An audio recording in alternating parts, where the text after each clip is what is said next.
A smart young man makes a mistake, learns from it, and never make that mistake again. But a wise old soul finds a smart man and learns from him how to avoid making that mistake at all.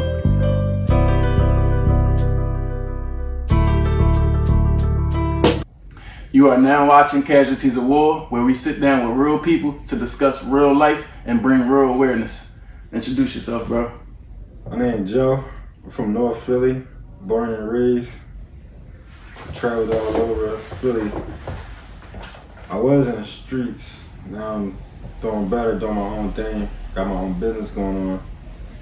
I'm here to enlighten people about that. What part of North Philly you from? J Street, Erie Ave, Feltonville. They still consider that up north. Right. Francisville. That's all my little territories. So how did you get around to these places? Right? Yeah, you said Erie Ave. Right. How I get around these places? Right. Life, my journeys put me through these places. Mm-hmm. So the reason why I was down places where I really wasn't living at is because I couldn't do stuff around my family, so I had to go other places and hide what I did. Right. Which caused me to travel other places. Right. So did you have a strict family? Why did you have to hide these things from them? Yeah, my mom ain't play that. None of the streets though, no, my dad. None of my family would. I was too young in the streets. How old were you when you first stepped into the streets? 12. That's a lie. My whole life I was in the streets. So what happened at 12? What made you say 12? What happened differently at 12? I was full blast in the streets at 12. Okay. So your dad or your mom wasn't in the streets? My mom never was in the streets. My dad was never in the streets either. He fixed houses up. Kind of general contractor, that's what he did. Right. So with that being said, if your dad or mom was in the streets and they were strict, how did you end up going into the streets at a very young age? I got a different upbringing. My mom and dad wasn't together. I was physically, verbally abused by my mom coming up since birth. So I left. When I was like 12, I ran away. Mm-hmm. I was in the streets, full blast. And my father is basically, he wasn't there, the normal John. Mm-hmm. But I had to go find him and shit throughout life. But it wasn't like normal. I ain't have a normal household. Well, I don't say normal, but like with the mother and the father there raising a child, and had that. So that was that right there. I went to the streets. And I was other places because my family had to hide what I was doing. Right. So before we continue with that, I want to be real transparent today. Yeah. So before I got you on here, you let me know that you don't really like talking. No. Can you let them know how you felt about talking and why you decided to talk and why are you that way that you don't like talking? I got mental illness and it's real deep. A lot of people don't know how deep it is, and it comes from Philly and the way we raised. That's the second part. The first part, it comes from my upbringing. I was physically and verbally abused, and I hate to be misjudged with a passion. And it left me with a bad anger once I get mad. So I try to control it, and I stay to myself. That's why I don't like to talk. I got an anger issue. But so what was that question? It came from something else though. What was the reason me saying that? My upbringing. All right, so that's why I don't like to talk, right? Right. So with Philly, and I don't like to talk at all, I don't like to meet new people, because Philly, we do this thing called busting, big, and grinding up. I hate that shit with a passion. The reason why society is fucked up with Philly, a lot of us doing bad things or being followers, is because of that.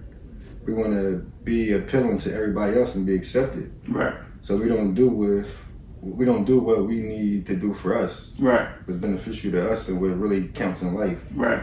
Because the fear of basically being judged by others. Being judged by others. So we want to, we always want to be the hit. We want to be the first one to do something. We want to be the only one to do something, instead of enlightening everybody else and helping them out in life. Right. And in your case, you was physically and mentally abused since young. So it's like, now I don't even want to talk, because I know if I talk, you might judge me, which is going to anger you. Right. So to prevent that, I'm just not going to talk. So then that's like a gift and a curse, right? So It's a gift because I don't interact with a lot of people, and it kept me out of a lot of trouble. And it's easy to get in trouble because we're not well raised coming Right. where we come from. Like, me and you could be cool. Man, this is hypothetically speaking, man, we family. Mm-hmm. But say we just met each other, we had like a 2-3 year bond. One day he could wake up because something went wrong somewhere else, and he could take it out on me because he's not mature enough to know how to conduct himself. And like you're supposed to leave that to the side or communicate with somebody, let them know like, yo, I'm having a rough time right now.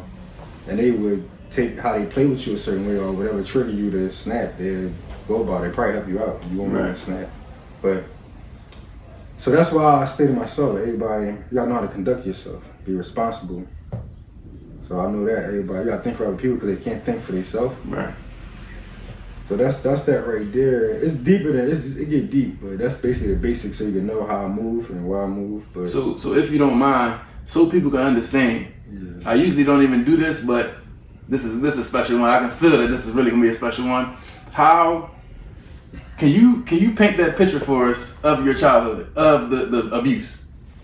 I could give you examples and everything because I'm smart enough about life and I know and I see what's going on. I'm good at everything. So, like with Harriet Tubman, when she came and got them slaves and she left, and the ones that didn't leave, they was brainwashed. Mm-hmm. A lot of people out here is brainwashed to be a certain way, whereas though they don't even know what they want to do in life. You gotta learn yourself, travel, and see what you enjoy in life and what you have a passion for. So when Harriet Tubman came and got them slaves, they wouldn't leave because that's all they know from birth. They taught this. So from birth, I'm getting treated a certain type of way, so I didn't ever want to be myself. Everything I thought about myself wasn't cool until I want you to go into detail. Explain that certain type of way you was treated. Like, how was it? Like, what was really happening to you? All right, so if you go about your normal day life, like I never had a child. If you're a child, you're doing stuff like playing or trying to play, and they just get stripped from you and you didn't do nothing wrong. Right. Like, it's things like that happen. So it's like, I'm gonna start from the beginning, right? We was on 17th Street, is apartment buildings. My grandma whole litter in her apartment. So I'm staying in my mom's room. You know what I'm saying? How the living condition is. Like, my mom, her litter in her room. My grandma, her whole litter, uncles, they kids, whatever, they in there too. Whenever they can't fit. So I'm staying in my mom's room. I can't go nowhere. So I'm physically and verbally abused the whole time. Like, whatever. Like, I don't blame her society, but you know how young people is. We just curse and beat kids. Like, basically, that's how a lot of people do growing up. But so I was stuck around that. I couldn't go nowhere as far as agility and athletic things. I didn't do that, so I had a late start with that. When I came outside, I wasn't up to poverty, but I wasn't fast. I couldn't do none of that stuff because I didn't participate in that. Right. So I just was around. I just had to be in that room and get situated until I was old enough to get about that situation. Right. So it's just like when somebody keeps saying stuff to you and embedding stuff into you, you would really think that you that way. So I got older. I want to get more in detail, but I gotta like plan it out. No, look, I want you to vent. So we not saying that nobody is wrong for what they did. We just want to know what was done to you, because what was done to you was also done to other people. So how you overcame it can help other people. So just know in your mind that you're not like blaming nobody right now. All you doing is sharing what was done to you so that it can help somebody else. Or it might even prevent another parent from treating their kids that way because they can see how it affected them. So don't be like, no, I ain't gonna try to say too much because I don't want to hurt nobody, because it's not about that. It's really about, I want to save somebody. And I'm not blaming nobody. I still love the person that did it. You mean it's all still love. I just want to help somebody else. All right, the way I deliver it, I want to make sure like the energy and the momentum and the impact, people feel that too. And like put it together instead of like being all over the place. The energy won't be there. All right. So, all right. I'll probably get that part over though. Like give you a detail about a little scene or something I can explain so people just do you, bro. I got to think about that first. All right, so we're gonna have to come back to that. What part we at now? We still at the childhood. We still at the things that made you angry, the things that made you feel the way you feel, and then that's when you jumped out and you start acting these ways because of what happened. Alright. So growing up, being in that household, I got antagonized. Bad. So all the little words I got called, I hate them words. Like what? Dumb, stupid, retarded, weird. Any words that could criticize somebody, I basically was like, had that in me thinking that was me. So right. I didn't want to be myself. I wanted to be somebody else.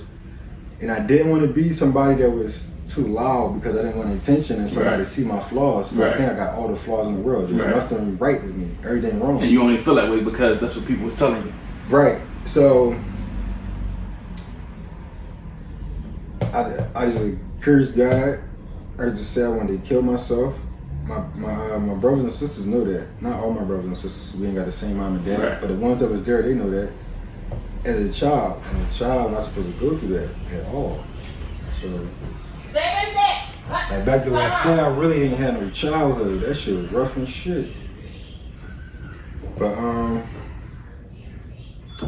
so as I got older, I couldn't do nothing. I couldn't do nothing to where it was coming from. So I put that out everywhere else in the world. Whereas though I feel as though I could do something to people about my anger. So we still the childhood. I gotta get more in depth with that. I get a lot in depth, but I want to put it in order so it could be like more. No, look, this is gonna be a different jump. This so far is already my best one. This is my best favorite one because it's transparent. Like we really, you somebody. When I was a young boy, I used to look at you like, yo, this nigga is really gangster, yo. And to see here now why you was like that is crazy. So I want them, like, most of this right now, even me just talking right now, I'm keeping this on there because I want them to know that this is real. This ain't no fraud. This is real. I really watched you, bro, riding around with AKs on the bike, just riding around. I watched it. I actually got a picture of you on the bike with an AK. Broad, it was nighttime, but broad day. Anybody can see you.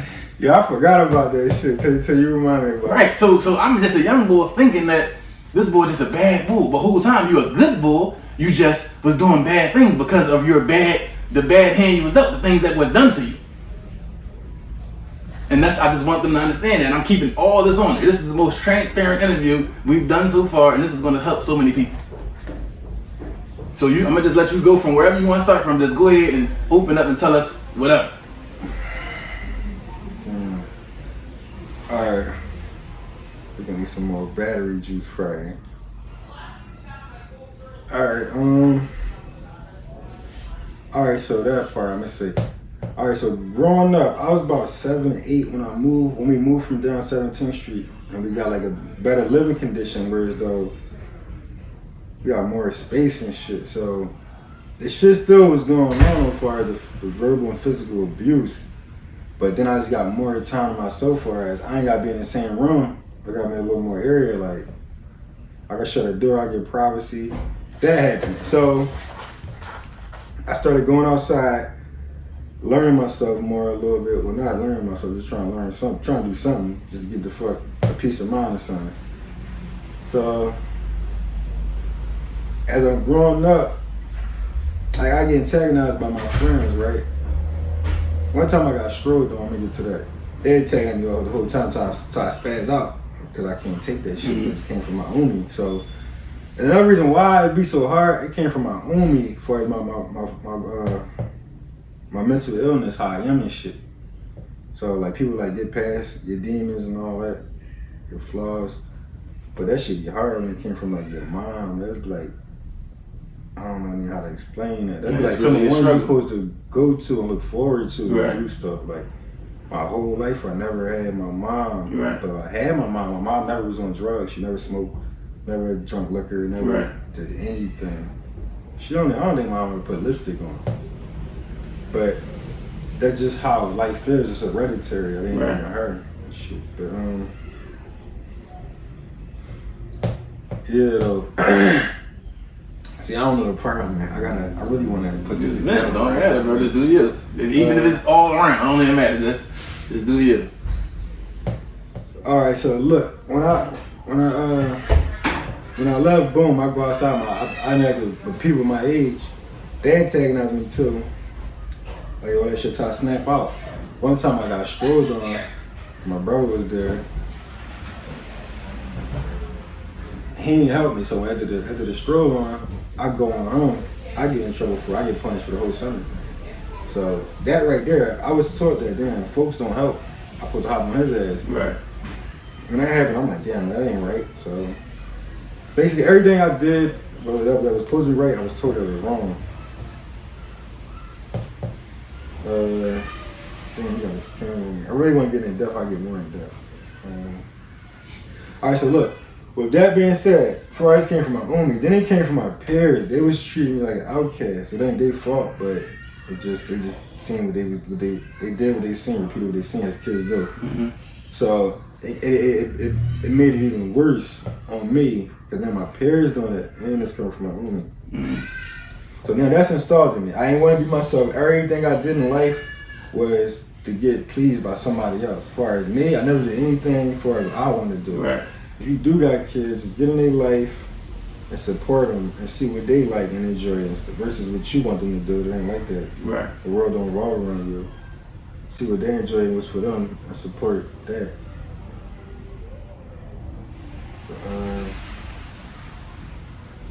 Did the things you went through in your childhood cause you to do drugs or anything, or like to lean on drugs? Probably so, but I really can't. I ain't got that much knowledge on all that, so I'm real ignorant to that for Mm-hmm. I started doing drugs. I was like 21. I started doing drugs. I was late doing drugs.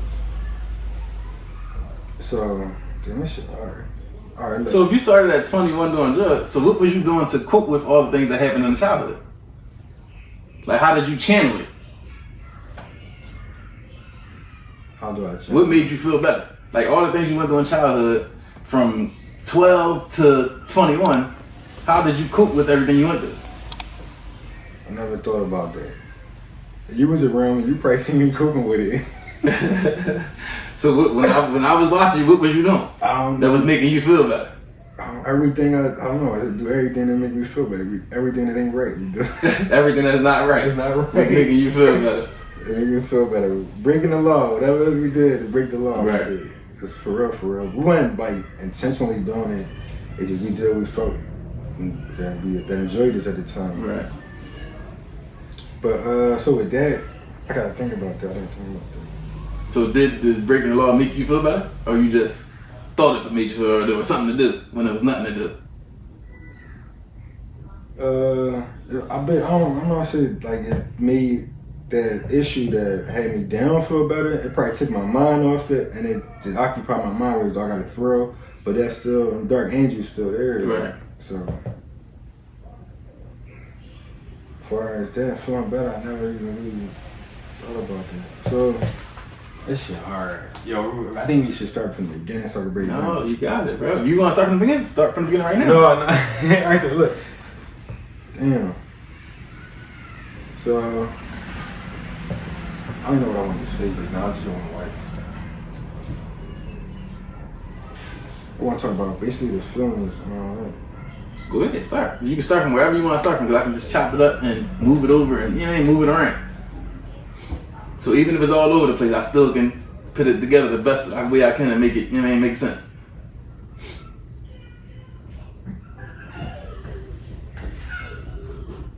But I want them to see that it's not easy for you to even talk. You get what I'm saying? So they need to see all this, like you really can't even,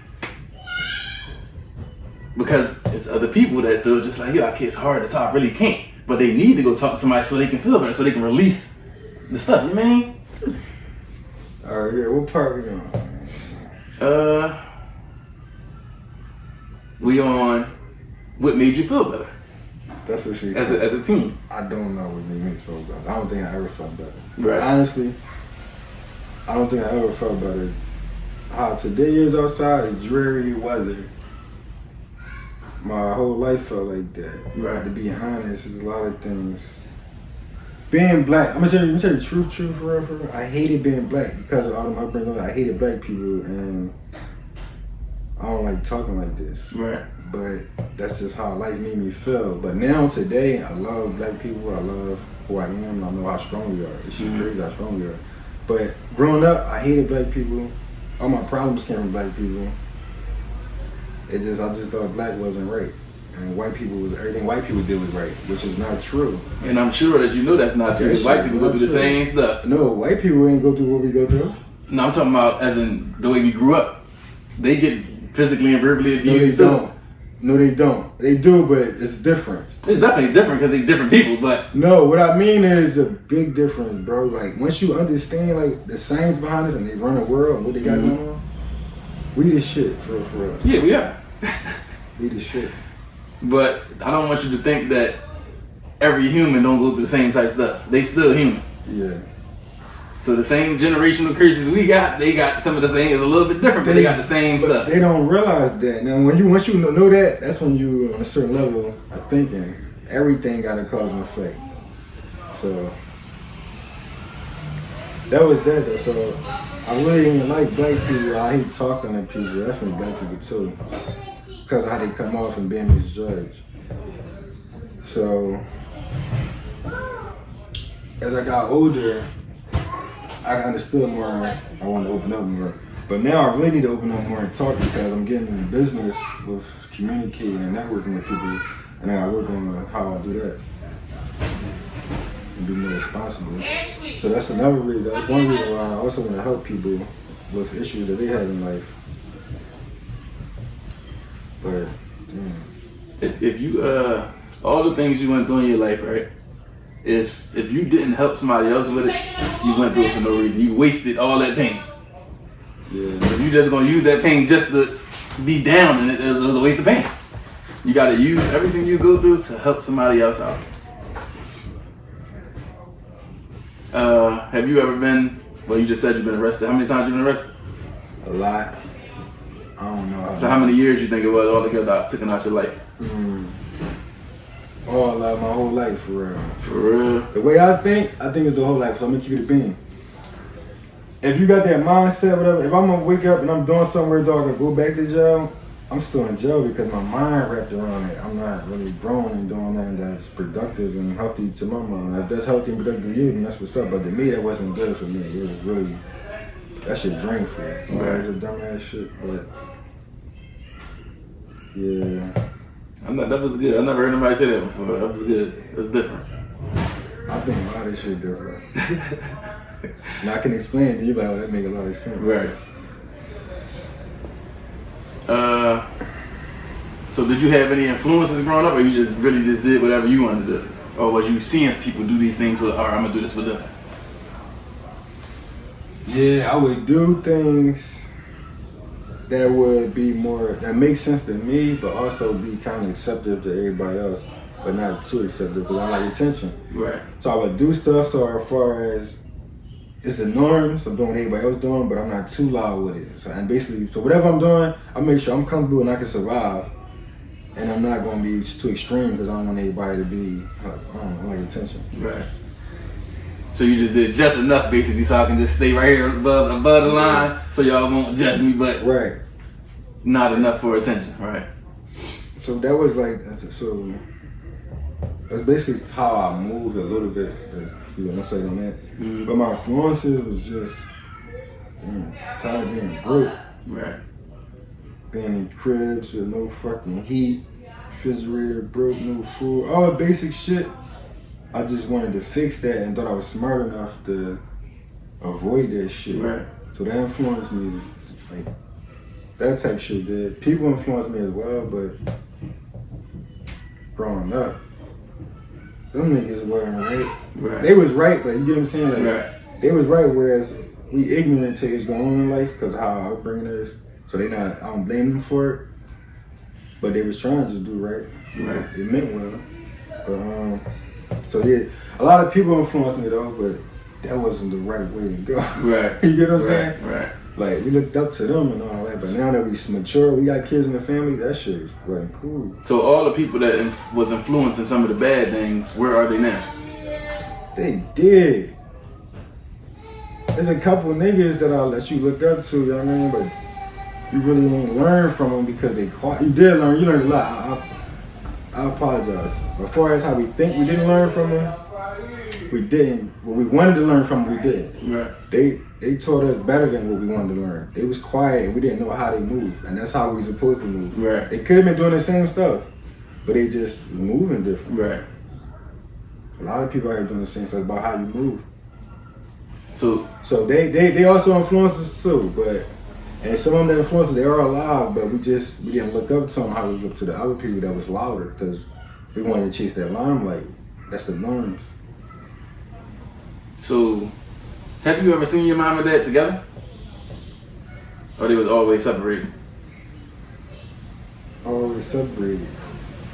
Do you think anything would have been different if your dad was there? Like in the house with y'all and all that? I think anything possible in life. Like I don't like try to put no standards on nothing. But yeah, I think that would help a lot. With everybody, I just think that would help. Right. Yeah, nice family structure. It's about how you raise your kids too. Who they're around, that all plays a part. So, I know you said you ran away at a certain age to go find your dad. How did you find him? No, I didn't run away to find my dad. I ran away. Oh, just period. I ran, yeah. Right. I was down here every day. Right. All nighters in the cool.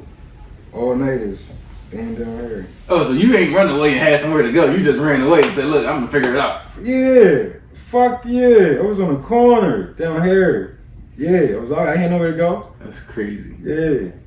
So now niggas ain't know that, so niggas know that now. Like they gotta think about it. They probably forgot it was years ago, but they used to ask me, damn, how old is you? I had to lie about my age every time. I had to lie. I was scared to tell niggas I was too young. They wouldn't let me been out there. I know them niggas. They wouldn't let me So what even made you, like, how did you end up down here? Because you could have been anywhere in the whole city. What made you, did you have family down here? The whole thing is, this was my stop. Like, before I used to come down here, before I ran away, I used to make my way down here. So my mission down here, I was a pup. I ain't no car none of this shit. I was 12 years old, 13 years old around that time. So I would walk down here. On my way down here, I used to try to make money. However way I can make money. And this would be my stop.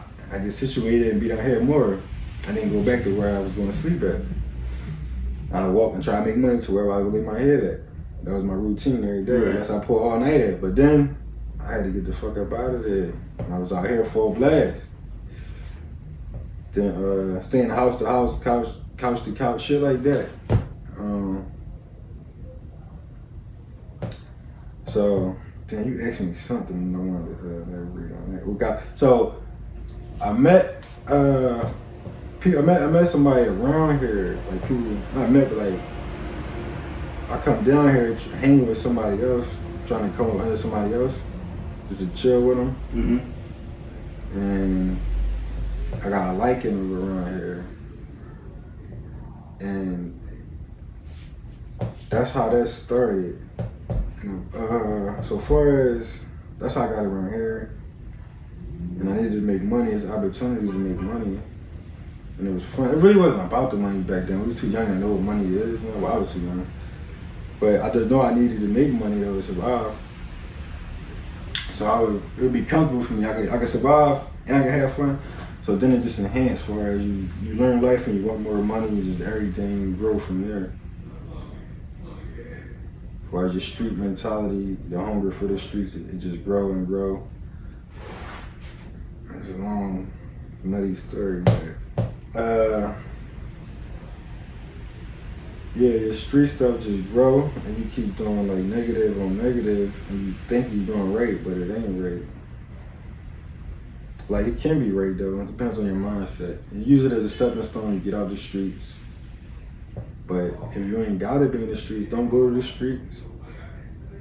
And if you're already in the streets, it's hard as fuck to get out the streets. It's like you get caught up with that lifestyle, spending money, whether it's clothes, chasing girls, gambling, it's the same thing. It's a vice. It's like getting high is a rush, same thing. Whether you use a substance or you spending money, it's a rush, it's a high. So you get into doing all that, and if you in there and it's hard to get out the streets and you in there. The best way to get out the streets is in there is when you fresh out of jail with that mindset, because your lifestyle changed. You're not spending money how you was before, so it's easy to you to convert to do something else. And if you're already in it, that shit hard as fuck. You gotta ask your higher power to stop.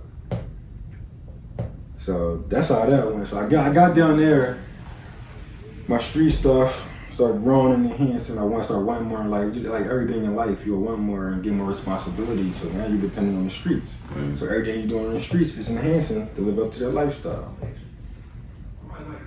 So that's how that went. I was down here. So with me and my mental illness, I didn't do nothing I enjoyed. I probably wouldn't have gotten in the streets. I probably did because I needed to make money, but I probably would switch lanes. Wait, so I keep hearing you say your mental illness. Yeah. What made you claim this mental illness? My mindset is negative. Like, I won't think about nothing positive all the way through. So when I think of positive stuff, it get shut down with negative thoughts. So I'm trying to change my mindset with that as well. For me communicating with this business thing I'm trying to do, and me, as far as my dreams and my thoughts, I don't see them clear because of where I come from. I just like, oh, this ain't gonna work. Or if I see a hurdle, I'll go do something else. Another thing, I got an attention span of a toddler. Like, I'm trying to do something on my phone and it take a little second to load up, or it don't load up right, my mind gonna change and I'm doing something else. Now, I know that I'm the same way. I'm awoke to that, and so now I'm trying to work on my weaknesses and make it better. But so what makes you believe that it's a mental illness and just not regular? Why it just can't be this me? I just got a short attention span. Listen, I just was thinking that, like, damn, what's some real shit? So everything in my life happened for a reason. That mental illness, it made me learn that right and wrong, that don't exist to me. But as far as how I gotta conduct myself out in the world, I gotta live by right or wrong because I can go to jail or get hurt. Right.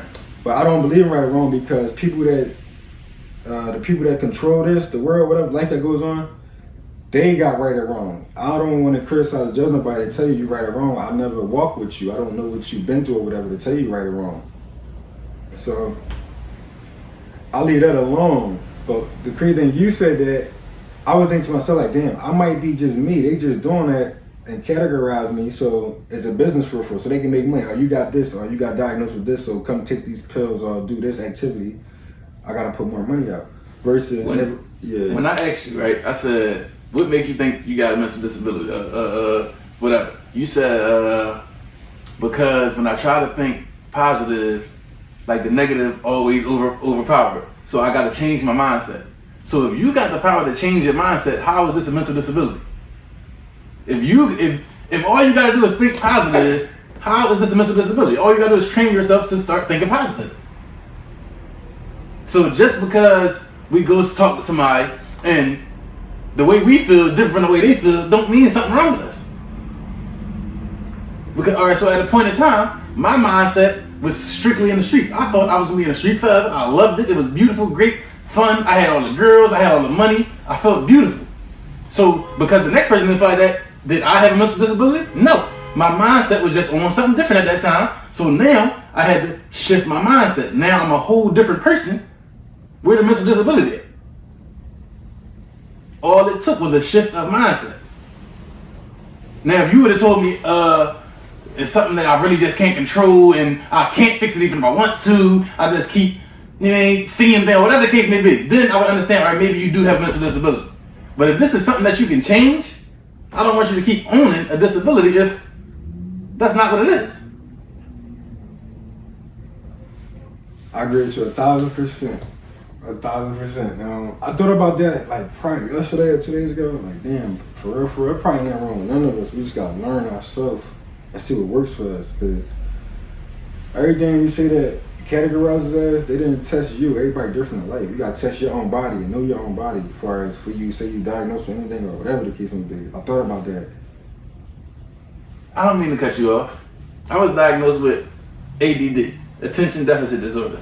I know you heard of it because they try to diagnose all the black people with it, probably white people too, but a lot of people I know diagnosed with it. And all it is basically a short attention span, like you said. So you can say, Rich, can you go get me such and such out the other room? When I get to the other room, I might forget what you just told me to get. That don't mean ain't nothing wrong with me. I just forgot. So everybody do that shit? A lot of people. I do that shit all fucking day. And you're not alone, bro. There's a lot of us. But that don't mean something's wrong. That just means we're human beings and we are all created differently. God created every single person a little bit different. Alright. I agree with that a lot. So now, with that being said, we need to tap into ourselves. That's what I came up with. Like, damn. So the people that basically who told us what we got, the diagnosis and all that, mental illness and all that, they've been getting over on us forever. So for me to sit there and listen to them and say this is what I got, that put a flag up anyway because they've been getting over on us. So I'm gonna hear what you got to say, but then I'm gonna do my little research and all that. And I wouldn't even say that all of them are getting over because they just doing their job. So if they went to school and the school tell them, all right, if you see this wrong with a person, give them this. Tell them this wrong, give them this medicine. They don't know. All they know is what they was taught. We went to school, we learned our math, reading, social studies. We only knew what they was teaching us. So if they would have taught us anything in the world that they wanted to teach us, that's what we would have learned. So they only know what they were taught to teach. So it's not really their fault that they're giving you these things. It's your fault for believing that you were the things that they gave you. It's like you can't put no title on me if I don't agree with you. You can say rich, you this, that, whatever you call me. You can't put that on me if that's not me. And I'm not gonna own it because that ain't me.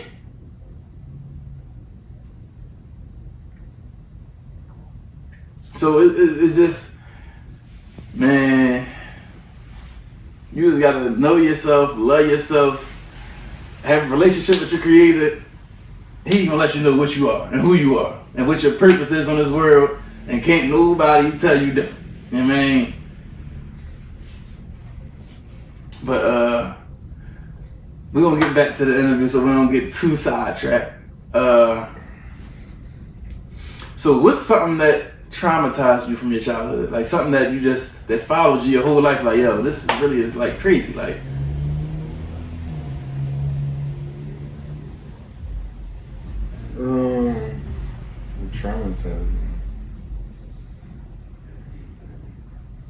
Traumatized me. Homicides. That's what traumatized me. How many of your friends you seen like die? Not seen, but seen. Like they died, they was your friends and they not here no more. Growing up, all of them. Everybody else, it's just like you just meet them when you grow up and shit. Right. Everybody from the sandbox, them niggas dead. Every single last one. They dead. It's probably 5 niggas locked up. How that make you feel? It made me woke, but I was with me and how I was trained to do. I was already trained to stay away from, don't communicate with nobody. Then I'm in the streets. I'm trained to be a street nigga, so I'm too loyal.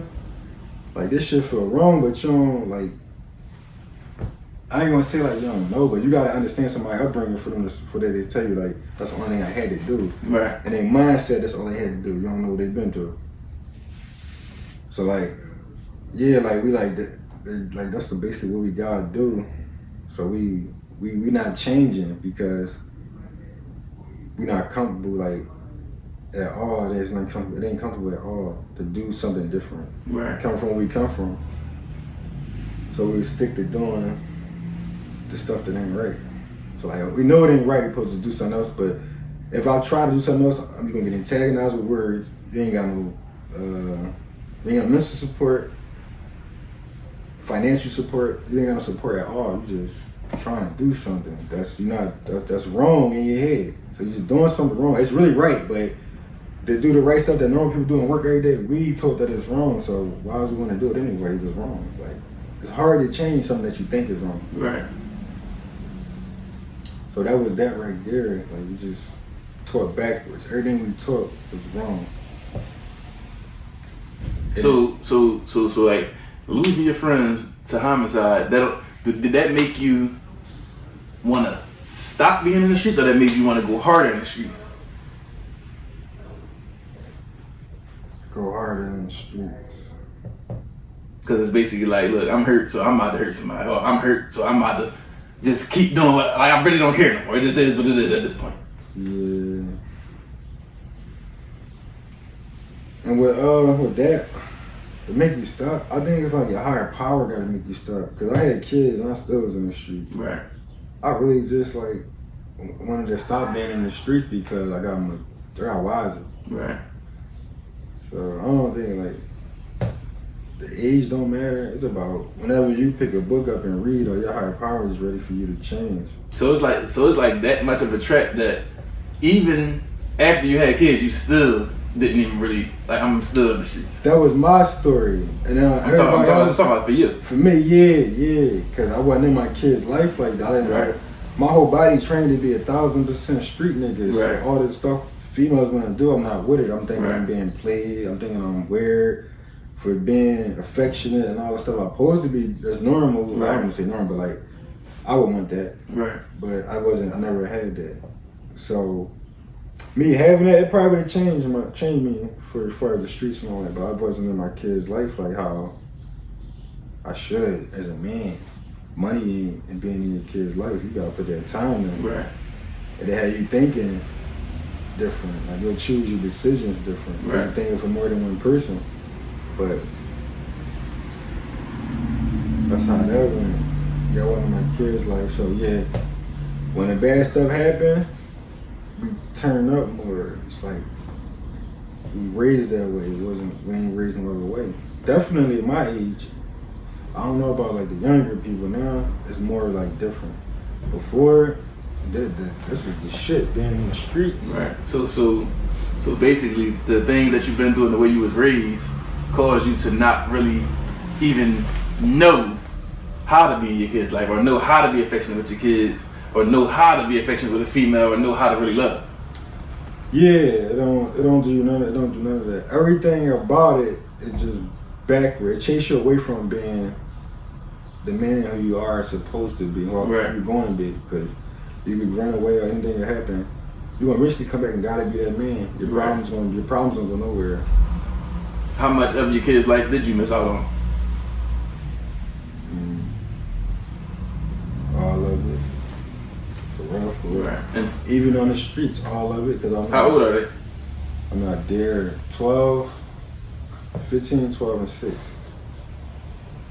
So did you ever have a chance to make that right yet, or are you still? No. Like, if I had a chance, I probably did have a chance. I didn't take it, I don't think. I probably tried, I did something, but it went to my liking. Right. And why is that? Because I think I could do more as far as molding them and teaching them more so they could be able to survive as survival tools in life. Right. And what's stopping you from being able to be the father that you want to be? My mental, how I supposed to categorize that now? Explain it. Me, So I instead of got putting it in that box, explain what's going on. What is it that's making you not be the father you want to be? I got badass anger problem. My big mom's be on some bullshit, but it's cause I be on some bullshit. But so like, my sons, I'm more in their life, but them little niggas, they don't even really like. You know how it is when you ain't around. They just do whatever they think is right. Right. So they come around when they ready to.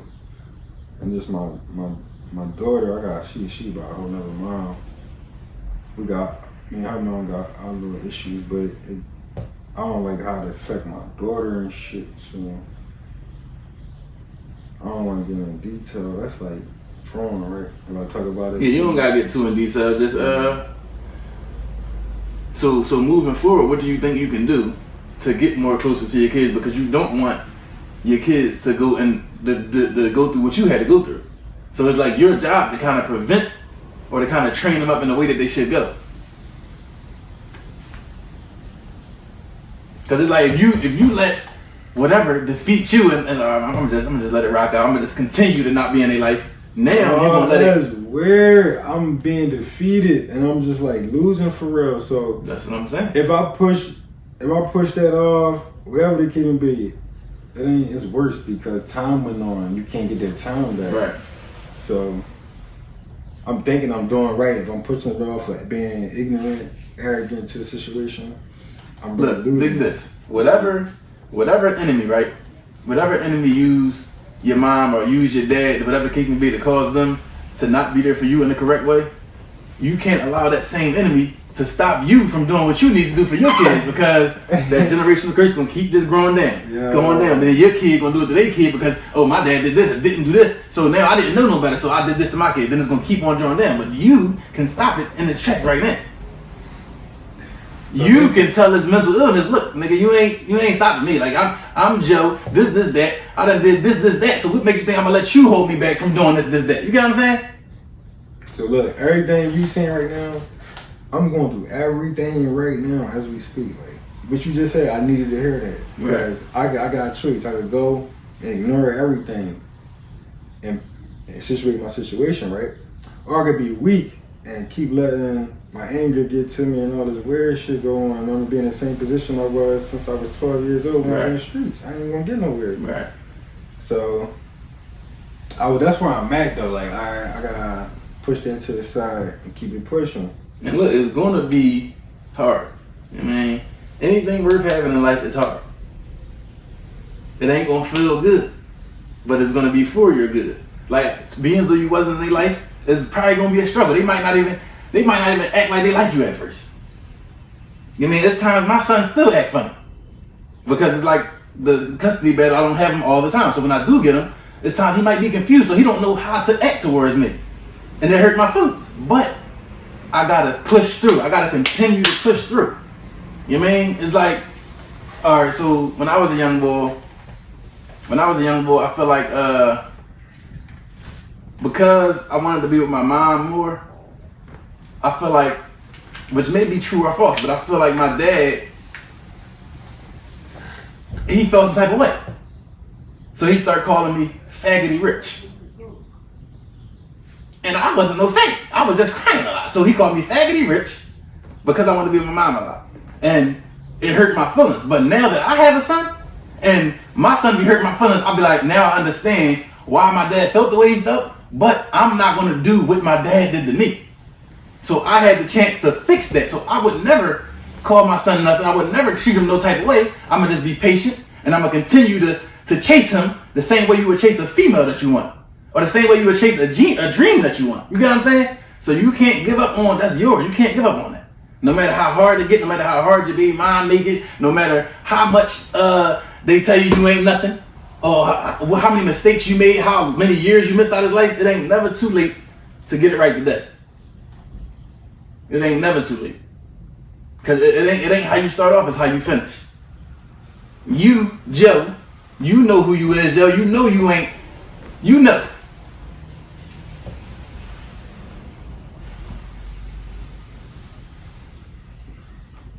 So, bro, you gotta do what you gotta do, bro. Now, if you need support, I'm here. You need to talk. Look, man, Rich, it's really beating me up right now. It's killing me. I just need to vent to you real quick. I'm cool. We can do that. But you got to do what you gotta do, bro. Like taking care of the kids, that's like the most important thing, because they the ones after once you're gone.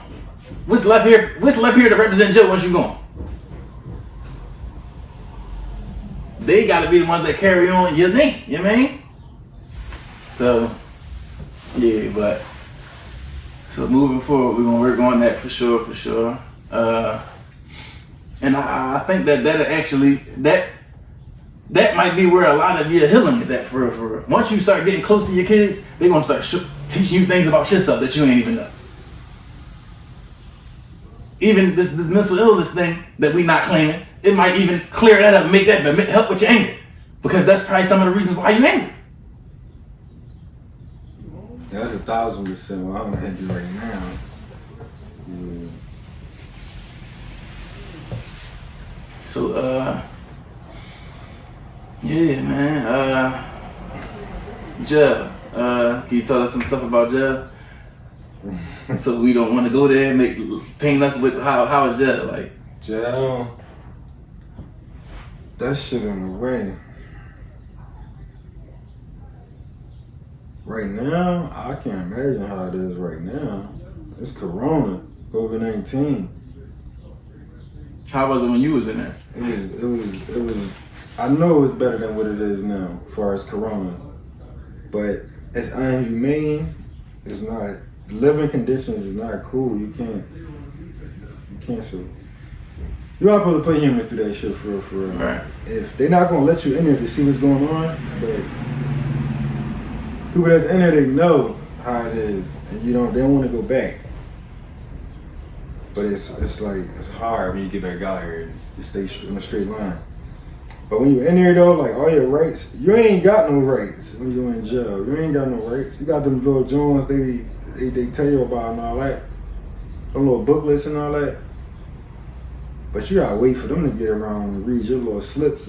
If whatever your little rights you gotta put a slip in whenever they get around and reading it. Like versus out here, you can leave and do whatever you want to do. You ain't gotta deal with that shit. But in there, you gotta wait for them. Whatever privilege you trying to get done, whether you need medical help, you gotta wait for them to come and look at that slip, and then wait for them to call you after you on that waiting list. But that's just the stuff that we need when you're in there. Like, so the people that was out here riding with you, whatever the case may be, before you get locked up, when you was locked up, were they all there? Were they all hooting you down like they was when you was out here doing stuff? When I got locked up, I created cases and shit, but I go upstate. Every time I got locked up. My first case ever, I was a kid. They send me upstate. Everybody be surprised to this day when I tell that story. Like, my first case, I went upstate. They said mandatory minimum. Once they say that, you and me, I'm not really like I'm ignorant to life for real. I don't know what's going on. They say mandatory minimum. My first case, I wasn't supposed to be like that. I ain't know life. I mean, I'm supposed to know the law and write lawyers and all that. But I was fighting by myself. So that's another story right there alone. When you even out here, you need that family support. Somebody older that know about this law, they getting over on you like, no. So that's that. All right, but you asked me riding wise when I was in there. Upstate, my first bit, I didn't get no visits at all. I got one visit when I was upstate. That's it. And how long you was up there? That was a 2-year sentence. I did like 11 months and came home on good behavior program. I came home, but I got sent back and I had to max that out. That didn't go well. So in 11 months, you got one visit. One visit, 11 months. But when you was out here, you was getting visits and seeing everybody every day, right? Yeah, I was. Everybody know. Well, not everybody don't know, but the people that do know, right, they know how I move. But yeah, I ain't get none of that type of stuff. Everybody else get. I know everybody else get it. It just I don't know if it's because of how I move and I'm quiet, but I don't think that's it. Because I show a lot of love. Don't nobody owe me nothing though. It's just that we talking about the support and all that. My main niggas was locked up too. Right. Every time I get locked up, they be locked up too. Right. But it be other niggas that ain't really your main niggas. They still niggas and they get your support, but that shit don't be there. Right. So all the other things you could do on the streets for showing love with money or whatever, trying to be thorough, trying to impress everybody. Right. That shit don't even count when you in there. Like it might count for a couple of years for some people. With me, it didn't count at all. But with some people, it might count. I mean, but that shit fade away. Like everybody said that they do every few years. That should be they be holding you down, but it fade. Have you seen any traumatic things in jail?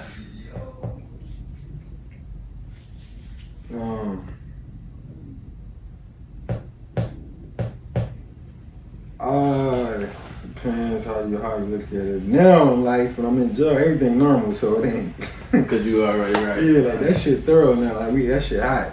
But he's talking about it's hot. Yeah, how we look at like. But yeah, everything you stabbings and all that shit, niggas getting hit with lock in the sock. So that stabbing shit be normal, but when you see niggas smacked in the head with a lock in the sock, it can be a pillowcase too. They put like or some rocks. I seen rocks, soap, lock.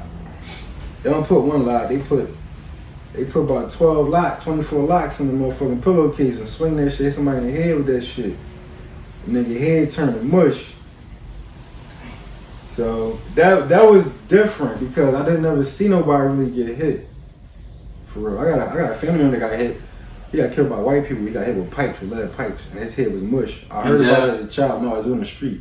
So now, once you see it, and you be like, damn, it make you even move different because now, if you lack, and a nigga hit you in the head with that shit, he could slip a disc or fuck you up permanently. Like, in them Johns. So there's all the things that can fuck you over in jail for traumatizing that drama shit. It can get worse than what it is. Like, that shit ain't that sweet. So you want to avoid that shit in jail more, because when you in jail, your weight, your physical ability, everything be different because you eating right? So when you do go into a cell with another man, it's like y'all two apes now. Ain't nobody in there to break that shit up. So that's why I wanted to warn people about, when you in there and you kill that nigga, you got a jailhouse case. How you gonna beat that case? It was y'all two in the cell. It was just only y'all two in that cell. And everybody in jail telling. There's probably like 90% of the people telling, 10% ain't telling. Once you realize what's going on in life. So if you get in a situation like that and you black out, ain't nobody in there to break it up, the fight, and you keep repeatedly doing something to somebody, beating them, or you slam them in their head first to the concrete, you can catch that charge and be in there forever. Right. Like, I had an uncle growing up, he had a 2-year sentence. He was in there for 10 years. As a child, I couldn't figure out how this man did some shit like that. And I'm thinking it's thorough, like, damn, he was in jail for this long, my uncle this shit. I'm thinking this shit, like, I'm thinking backwards, like jail this shit, all this lifestyle this shit. So I got older and realized and learned how he did what he did. They told me he kept fighting, kept getting in trouble. That's why he turned 2 years to 10. So I'm like, that didn't make sense to me growing up as I got smarter. I just remember my uncle was in jail, and it was like, jail was like, it was like, that's what it was. It was a part of our culture. Right. So I don't even mean to say culture because I don't really know the definition of that. But as far as my lifestyle, what I was doing, that was this shit. So now I got older, and back to the thing I want to warn everybody about.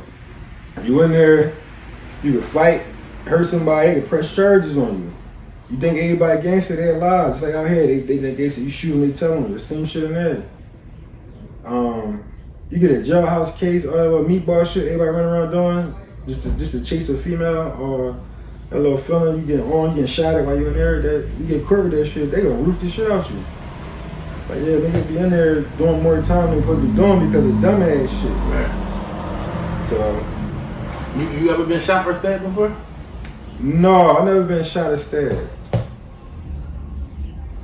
You ever been shot at? Ever been shot at? I don't know how to answer that question. I ever been shot at? I never been shot. I don't know nobody shot at me. I hope they weren't shooting at me. So you ain't never been in the crossfire of bullets flying past your head? Bullets flying all the time, my whole life. How did that feel? Now, that shit dumb as shit. But that shit sick. When we come, that shit fun. Even right now, that shit fun. Let me tell you why. It's because I didn't change my mindset yet. Right. That shit's still a thrill to me. So, alright, so that's that. Now, with me, you asked me what I cool with. Riding bikes, well, I like that hype shit. So, that's the same thing. When you riding bikes and I'm getting chased by them cops, that shit dangerous. A lot of people got killed and is paralyzed or got something wrong with them because of riding bikes. Now, when you getting chased by them cops, that shit is so fucking dangerous and it's scary as hell. But I'm addicted to that shit. That's it. So my mindset, when I say I want to change my mindset, I think about negative shit before I know positive thoughts. It's because I don't know why it's like that. I think about negative stuff and to be cool with that, I would feel good. If a negative thought come, I can think that all the way through and be cool. And I'm happy that I did throw some happy, dumbass, dangerous shit. But positive shit, it get overwhelming and I push it aside. It could be something simple, me going to the office, getting a letter done that I needed to handle, take another step forward. I get overwhelmed and don't want to do that because it ain't nothing to do but draw somewhere, get a letter, and come back and hand it to them. Right.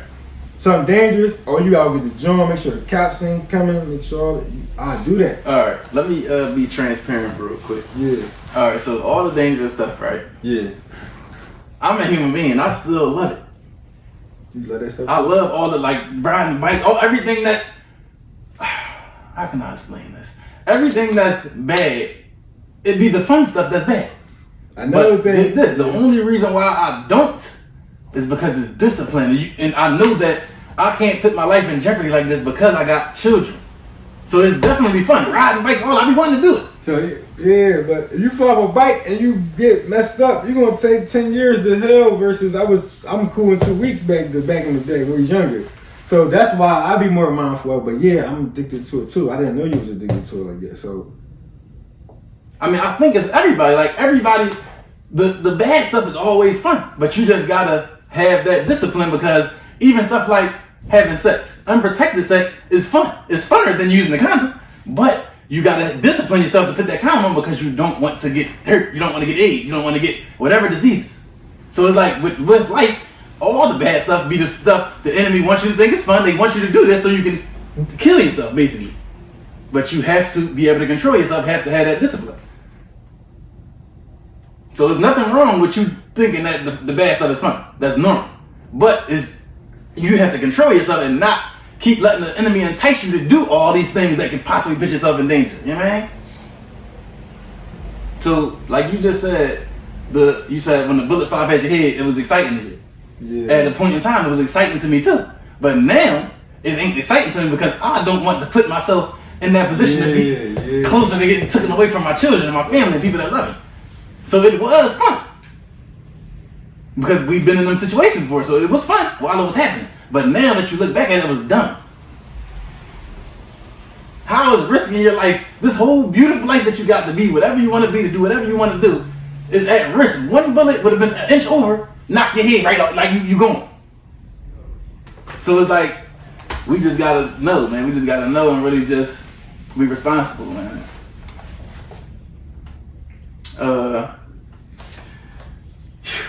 I like this interview. It's a good interview, man. This is real.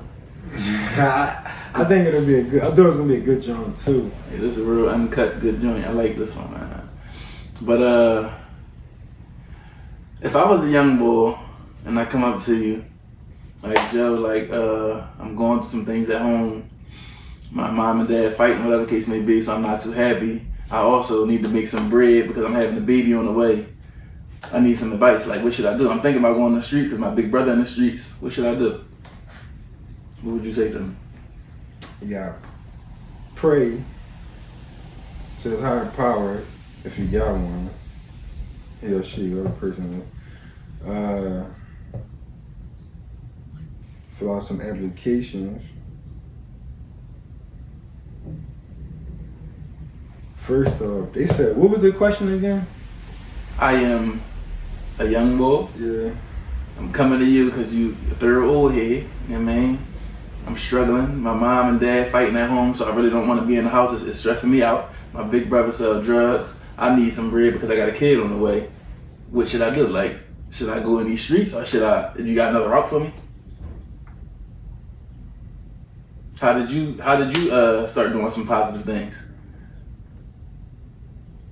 My higher power. I ain't playing none of this stuff. But with that, that's hard. I would tell them they had to pray, go to a temp agency and find a job. It's Corona going on. This stuff, it's hard right now. But go to every job site they see and offer help. Don't give up, but don't go to the streets. Don't give up and don't go to the streets. And why not go to the streets? Let me know some of the stuff that you lost in the streets. I ain't gained nothing from the street. And how many years you was in I the did streets? gain from the street. I'm lying because I gained wisdom. I gained a lot. But you said what I lost? Yeah. What did the streets steal from you that you can't get back? That's a hard question. I don't know if it stole nothing from me or not because I know it was meant for me to have. This probably meant for me. My life that I got right now, this probably meant. But I'm still young, so I don't know. But as far as my pen, everything I'm seeing right now is my pen. So people gonna criticize and hold me on it. So what was the question again? You had some hard questions. Why not go in the streets? If you went in the street, I watched you get some money in the streets. Why I can't do the same thing? Why not? Why not? You're gonna be better off out the streets or in the streets. I can't say that neither. It's all about your mindset, right? So if you got a certain mindset and you don't go get in the streets, you go work, you'll be cool and you'll be working. You have that mindset. So you can have a different mindset where though you bossing up in life. So the streets could be a stepping stone. You went there and you could get out. And then you could jump into something else. the streets can be a stepping stone, but what if you get in and don't make it out? All right, now listen. So I want to be optimistic about it.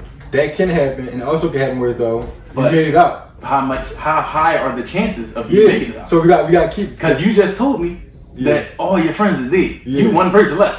So that means the chances of making it out ain't high at all. Yeah. All right. So look, all right. So this is the reason why I'm covering that. Some people think that's the only thing they gotta do. Some people are already in the streets. That's what I'm saying. I think that's the only thing I gotta do because I see my big brother. So I'm Right. asking you, why not do it? All right. So look. Now. I'm explaining.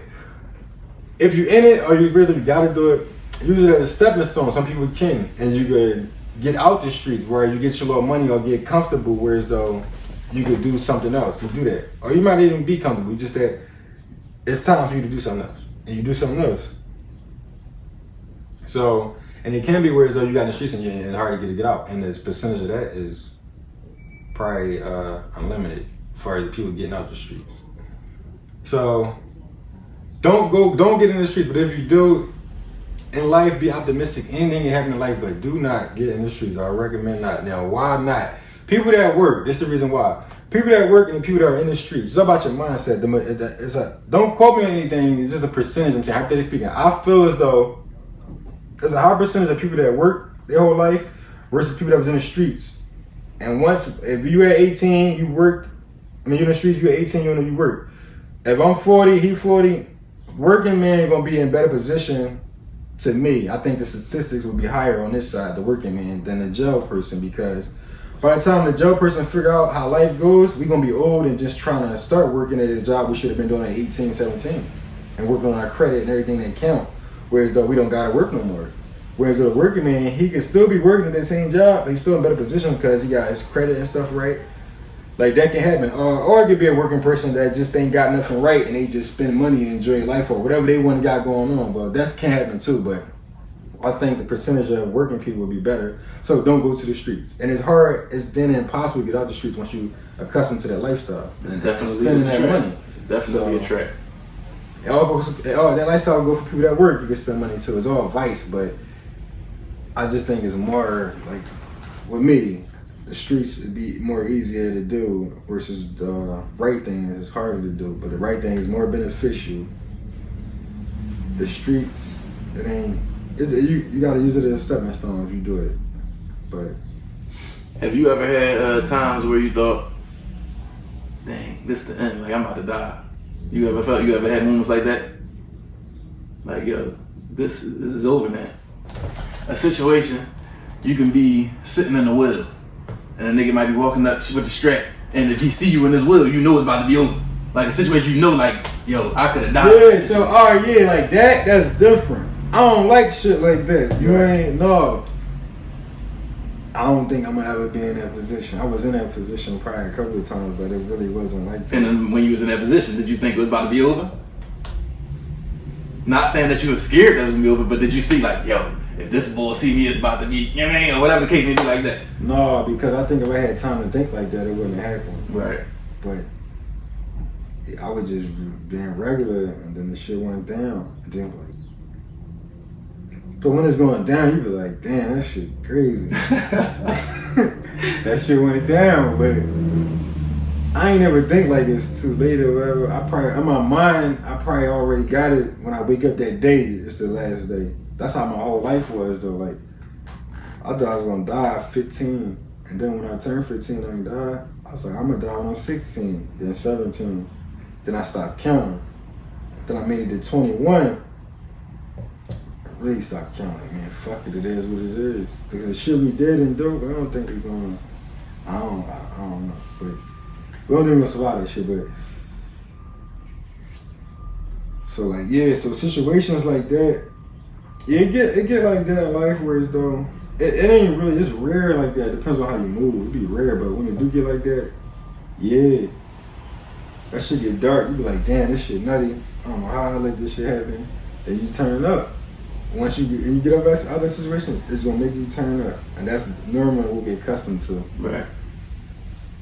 But yeah, though. So like, what type of I don't know. That's how I'm gonna elaborate on that. Did you ever feel like Like when you was in the streets, did you ever feel like you just didn't care? I don't even care what happened in my life. I'm mobbing. Yeah, so my whole life I felt that way. I felt that my own mom didn't care about me. So Right. everything I did, I loved dangerous shit. And Right. I ain't think about it like, no, I just did it. I didn't think about was it like I really get hurt or not for like the magnitude of what I was doing.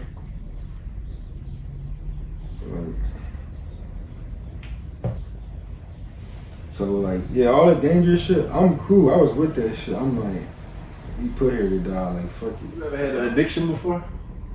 Yeah, So what? being negative. No substances though. Yeah, substance. I had addiction. So what? I tried. So all the drugs I tried was weed, perks, juice, zines. Weed, perks, juice, and Xans. Yeah, pills, syrup, weed. And which ones you got addicted to though? I got addicted to syrup and weed. I would have Wow. got addicted to everything. Everything is highly addictive. It's just like the same thing as gambling, and getting girls, or going out to the club and popping bottles. Addiction, the vice. All right, so reason being, I can't take the blue. Damn, that's telling, right? Oh my god. What's telling? Dude, talking about drugs. Oh, you taking a pill? Ain't telling you All telling them. right, look. The blues, I can't take them joints. They crashed on these high, man. You don't remember what you doing and shit when you're on them joints. So I couldn't ever take them, and what I was doing, like as far as how I'm moving out here, that shit wouldn't have added up, right? It'd have been a big ass disaster. So that's that. But the perks, I take them joints, man. That shit fucked me over. It felt like Butterbean hit me with a body shot. So I be down. I'm talking about I break it in half, I break that in half. A fourth of one. It could be any one, any number. My body be fucked up. My whole life was like that. I can't, not my whole life, but like when I was older, I first took when I fell on my dirt bike. Took that joint. I felt like Superman. Like the middle of the night, I woke up. But before I woke up, I was done throwing up. Don't want to participate in nothing. If it's club night, we out to the club. I take a piece of them joints. I gotta sit down. I can't function right. I be feeling down. So like, it match how it is out there, how the weather is. Basically that feeling. That's how the perk had me, and that's how my life felt. Right. So that little bit, like I probably would take another one probably every 4 months or some shit, or once a year. Depends on what phase of life I was. I'm older now, but all right. So that was that. I can't take them joints. So which drug stuck with you for a minute that you had like an addiction to for a second? Juice and weed. And why did they stick? Did they help you cope? Because Or? my body could take it. All of them would have stuck. That's why I told you I would have did Oh, so you just wanted to do my it. body can't take. So my body can't take the other ones to reject them. Mm-hmm.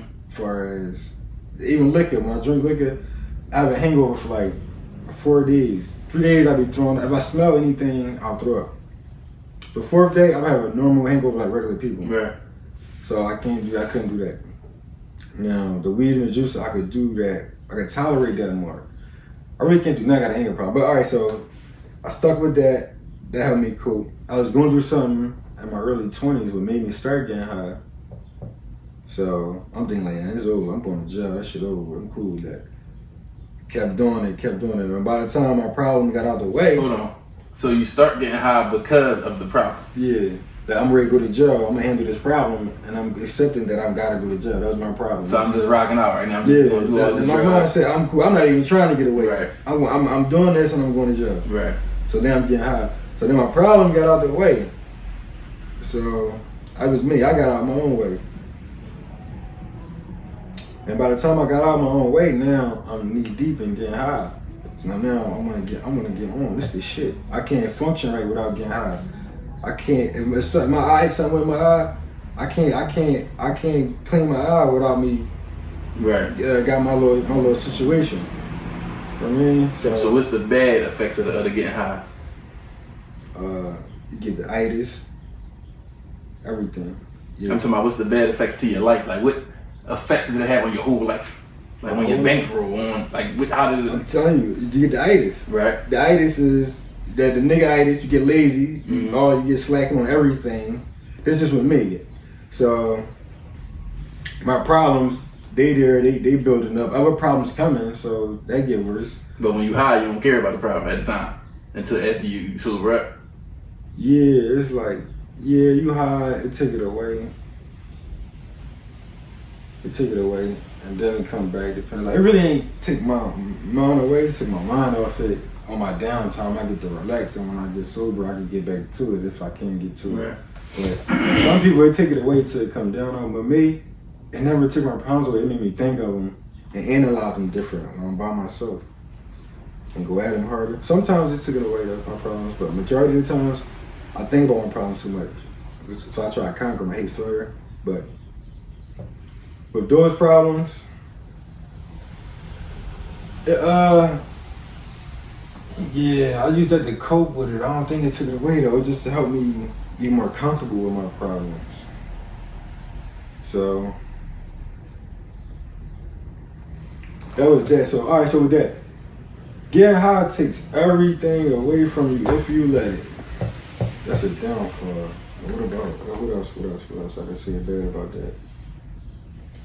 All your habits, your routines get messed up. You pick up another routine, which is bad. You need money, which is bad. Then you got another bill added to it, which is just an illusion and a feeling of you getting high. It's not adding to the cause at all. Ain't nothing wrong. I ain't gonna say put it down like people that get high. I don't know what y'all been through, but as long as you add into your cause and handle your business, that's cool. And try to enhance what you're doing. If you was doing what you doing last year and you doing a little bit better, that's cool with that. I ain't judging you. But with me, I just think I don't encourage getting high. Get high off life and attacking your problems and being decisive like a lion. That's what another high. There's different ways to get high. You ain't gotta be a substance to get high. Find that high with self-love and self-beauty. Find that high and stick to that. But the substance high, I don't recommend that. Ain't nothing right with it. How did you overcome the high? Jail. That's a lie. It wasn't jail.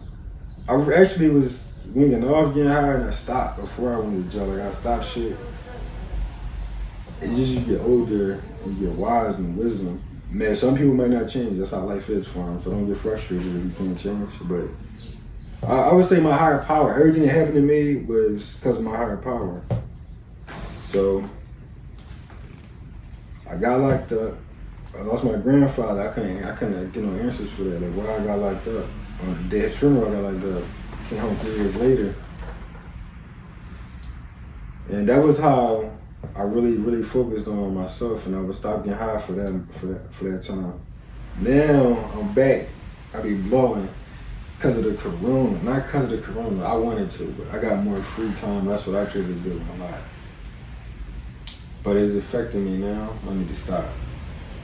And why do you feel like you need to stop? Because I was thinking way clearer before I was getting high. Like, right. I get more relaxed. All my stuff, my way of thinking came back as I was growing up. I knew that more. As far as me getting high and when I wasn't getting high. So that's a major factor. So basically, it do feel good, but the downside is messing up your thinking. Yeah, definitely. Getting high feel good, but it don't add up to being responsible and being a man and what happened in life. Another thing, you only live once in this lifetime, right? And if you getting high, you're gonna see that you wasted years getting high and ain't accomplished shit. And you only live once, so I say that just so you gotta take advantage of this shit and live life. So it's some people that want to get high, and that's okay. But then there's other people that want to stop. What would you tell them how to overcome it? Because some people want to stop but can't. Like they just can't find the strength to stop. Oh my God, that's another bargain. So if you want to stop getting high, every time I went to jail, I had to do programs and shit. So I'll be running around doing dumb shit until I get to my home jail. That's when I know I straighten up. I gotta get home, make this money. I program. So I did all them AA and A meetings. I did all that. I basically went to criminal college. I was in there learning all this shit, ins and out, learning shit, all the tools that can help life. That's where I'm at now. So You could go do all that and get all your tools ready for they all tools, all them NA meetings and AA meetings, counseling, psychiatrists, wherever you go holler at, they just give you tools and shit. They can't stop nothing. Only thing they can do is help you with you. You know you. You the only one that can stop anything. But I think it's your higher power, my opinion. But when you go to them people to pay them to help you, you got to do that yourself. You know you. So what would stop somebody? So the answer is your higher power. Pray or whatever. So go get help as far as they're going to equip you with tools, so you will use them. They can help you out as far as even they wing off for a week or two to get a job, or because you might need to clean urine, or whatever the case may be. You could use them to help you out as far as getting the steps in life. But when you want to stop them, Johns, your higher power. That's the answer for that. Everybody, so you pray a lot? No. So how do you talk to your higher power? For real, I can't tell you I don't pray because I sit and stop and had talks. Right. So that could be a prayer. That is. I don't really know. It's a relationship. I'm ignorant to that. So I want to learn about everything though. But so yeah, I would say I do for that because I in your own way. Because that's your own relationship. Yeah. With that's another battle. Like you could go crazy trying to stop them Jones, but it's your higher power with that. That shit. Yeah, prayer definitely work in any situation. Yeah, then don't just give up because we prayed a couple times. Right. You gotta. And whenever your higher power ready for you, that's when it's your time. And you ain't gotta if you don't know how to pray. If you got your relationship with God is like a relationship with a person. I mean, if I got a relationship with God, I can come talk to you the best way I know how to come talk to you. You get what I'm saying? So some people don't know how to what to say to start off, whatever the case may be. But that's cool. He understands that. But I'm coming to you. I want to ask you such and such, such and such, such, such. You know what I mean? I want to thank you for such and such, such and such. It ain't got to be a specific way until you learn. So just start somewhere, but really pray because prayer really, really, really, really works. Regardless of whatever religion you are, prayer works. How do you feel about seeking counseling or therapy? Do it. It worked. Do it. Oh, you did it before? Yeah. I did it in jail. Okay. And throughout life, I did it growing up as a kid. When they come talk to you one-on-ones in school and all that, and white people try to figure out what the black people got going on, they ask you a lot of questions. I remember that stuff. So if it worked, why don't you still do it? No, I didn't say it worked. I went there. I took it. Okay. It didn't help? Yeah, everything helps, but at that time, no. Now I'm applying them stuff. Everything now I'm applying. I remember a little bit. If it's vaguely real, I do a little research and lock in more on it so I can apply it. But all that stuff works. So you would recommend the next person? Yeah, for sure. But don't get frustrated. Even when you pray, don't get frustrated because it didn't happen right then and there. Right. But keep praying, and your tools, remember them tools. Everything in life is a lesson, and you can learn from anything in life. Right. Just try to memorize it. Have patience to recognize the blessings. But do counseling, do therapy, do everything because it helps. And then you gotta find somebody to talk to. Communication is key in life. A lot of your problems will get solved by communication. And a lot of people in life will help you for free. It's all about communication. So what is a man to you? A man? I don't know. A man's a good question. Not what was told to you, not what people said a man's supposed to be. What do you feel is a man? A man is somebody that minds his business. He don't worry about what no one says about him as far as being criticized. And he handles all his business. And he do right by everything and fear no man. That's a man, a major part. And that basically should cover everything. If you're doing right, you ain't got no room to do it wrong. You should be in your kids' life, you should be handling your business. And you gotta worry about what nobody else say. If you're doing right, you see something wrong, you stepping up. So that's basically doing right. You don't fear nobody. That's a man right there. It won't be racism. It wouldn't be a lot of stuff if we do right and fear no one. All right.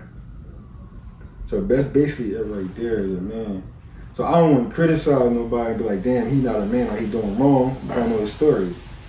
But as far as long as you try to do right by everybody and don't fear nobody at all, that's a man to me. There's more to it, but that's basically a little definition. Right, to sum it up, right. Yeah. That makes sense. If you can choose anything from your life that you can share right now that we didn't cover already, that you know will help somebody else, what would that be?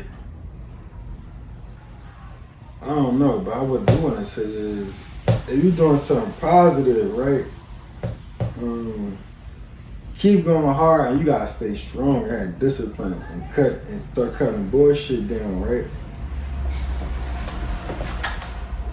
If you're around somebody, right, and you share any idea with somebody, and they got anything negative, it didn't even give you a facial expression that ain't right. You gotta get away from them and find people that's gonna embrace and help you out. And if they got anything negative, you gotta get away from them, and you're gonna go further in life that way. It's hard as hell to get support. Right. And that's the key. That's the key out here, support in our life. Right. So we heard all about your life, Joe. We heard everything about you. How can we learn what is Joe doing now? What do Joe have for the near future to improve himself? What can we look forward to seeing from Joe? I don't know, I didn't write that down yet. I'm still, for real, it's like a dream come true for me, right? That I'm making money and I ain't gotta worry about the cops and shit. So I didn't write none of this shit down. What you do? What's your profession? I'm currently, I specialize in HVAC and What's HVAC? heating, ventilation, air conditioning, and refrigeration. So that's my main thing. And I also remodel homes. I was doing that my whole life, fixing them houses. Came from my family and stuff. But that's how I got into HVAC, through my family. My pop told me to go there for HVAC. Well, I probably asked him, and I told him that I wanted to be architecture. That's what I really wanted to do. So he told me about HVAC, and then it was like similar to that. It's real complex. You gotta use your fucking brain. And I love that shit. So that's how I got into it. I got like a lot of shit I did on my own, but like the little couple of like little pointers, my pop left out a lot. Shit, pop shit. So it is other ways to eat. Working is way better. So once you get the knowledge of what's going on out here, you're gonna see that damn working this shit. The street shit is really nutty. But it's special thanks to everybody who let me work on their cribs and shit. That shit hot. Like y'all doing a lot for me right now. I mean a lot. I ain't playing none of this shit, man. Every day somebody call me, I get to work. That shit keep me out the street. You know, even people envy, hate, jealous, whatever. Like you can't even do that because I ain't playing none of this shit. I just woke up and been just like, man, I gotta eat and I can't go to jail. I had property that got knocked down when I was in jail. I got a different property that caught on fire when I was in jail. I had 4 properties going sheriff's cell when I was in jail at different times. I gotta figure out how to get up that money to put down on them houses to save my cribs. And I'm in jail. That shit was crazy. But yeah, I just want to thank everybody though, man, that hold me down. And just give me a chance to share all my talent with my hands. I create real good with my hands and shit. I learned that as a child. But yeah, that's keeping me out the streets and a lot, and it mean a lot too. How can they find you? How can they keep up with you? What's your Instagram name? My Instagram name is Joe1700. What's your business name? My business is Climate Control Solutions. I basically just got there. I've been running like last month. You got like a business number they can call if they need HVAC work done? Yeah, my business number is 267-469-7744. And there you have it. I want to thank you guys for tuning in. Casualties of War.